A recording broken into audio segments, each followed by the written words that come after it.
Sì, F8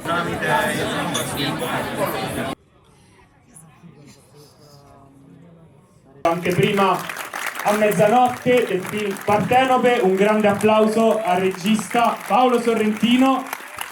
Ancora più forte grazie, il film è distribuito da Piper Film, c'è qui il distributore Massimiliano Orfei, è prodotto da Area Apartment Film. È il ritratto di una donna spontanea e libera in una città che ti consente, in particolar modo, tra le tante controindicazioni che possiede quella città, però ti mette a disposizione la possibilità di essere liberi, perché Napoli è una città che raramente giudica, raramente ti costringe ad avere dei comportamenti seguendo dei canoni, quindi è il luogo ideale dove poter coltivare la libertà e la spontaneità e dove poter inseguire appunto la propria libertà.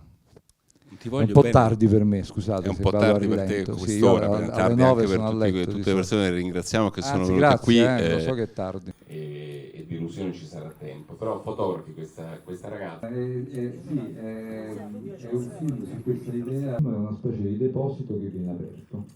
Sempre Manganelli diceva, e anche tu l'avevi messo nel tuo film passato, ad un certo punto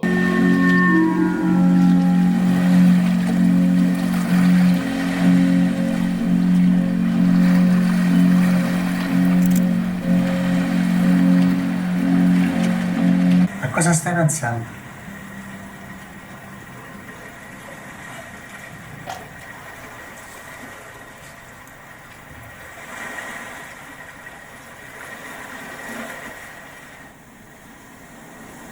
A cosa? Dov'è?